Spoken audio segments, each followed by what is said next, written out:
Alors les Selbitschin, c'est situé en Suisse, dans le canton d'Uri, vers Andermatt. Et ben, c'est une grande arête qui fait 34 longueurs, donc ça met un peu de temps. Dans le topo, il donne entre 10 et 16 heures. On était... Just in time. Just in time. on était dans les clous, mais c'est long, hein. Ouais, c'est une superbe course sur du super rocher. Et puis au début, tu commences et puis tu es en forme et tu avances, et puis après, plus les tours passent et plus tu ralentis. Et... Ouais, c'est 34 longueurs, il n'y en a pas une à jeter quand même. Ouais. Alors le refuge, c'est un petit refuge à la Suisse où on a été très bien accueillis. Okay, and you can protect. Yeah. No, you cannot protect. Ok, il faut aller sur le Then, then you have to stand.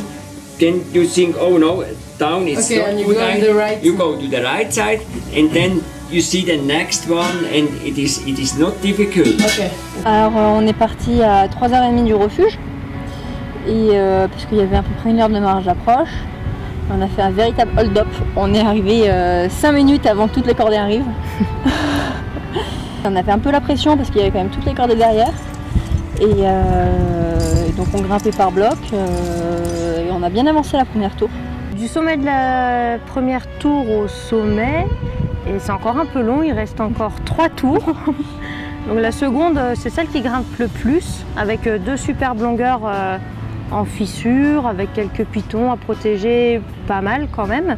Et c'est rigolo parce qu'on monte une tour, on redescend, on remonte une deuxième tour, on revient, comme ça 5 fois, 6 fois jusqu'au sommet. Et il y a pas mal de recherches d'itinéraires quand même. Après, des fois il y a des bons pas de dalles avec des belles arêtes qui font un peu peur. Il y avait un passage en dalle là où c'était terrible parce que je savais bien que c'était là, mais j'avais aucune envie d'y aller. J'ai décidé de mettre des protections et ouais, enfin on se doute bien que c'est par là, mais ça donne pas forcément envie de monter sur les gratons quoi. Et après bah ouais, voilà quoi. Et alors, pourquoi tu voulais pas monter? Mais parce que ça faisait peur. Ça va Élise? Monstre bien. Et ouais, en termes de recherche d'itinéraire, c'était bien instructif quand même.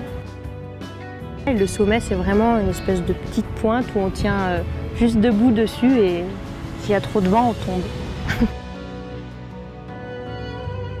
Alors, la descente, alors du coup, comment c'était? C'était pas dur. Non, il fallait juste rester concentré pour pas glisser quoi. Et pas trop traîner non plus parce que il était tard et la neige elle était molle et il y en avait beaucoup. Mais après on était bien content qu'il y ait de la neige. L'avantage de la neige, c'est que ça va vachement plus vite que dans les gros pierriers. Mais le désavantage, c'est qu'on arrive au refuge avec le pantalon mouillé et quand on n'a pas pensé qu'on pouvait refaire une deuxième nuit au refuge, et ben on se retrouve bien le pantalon mouillé.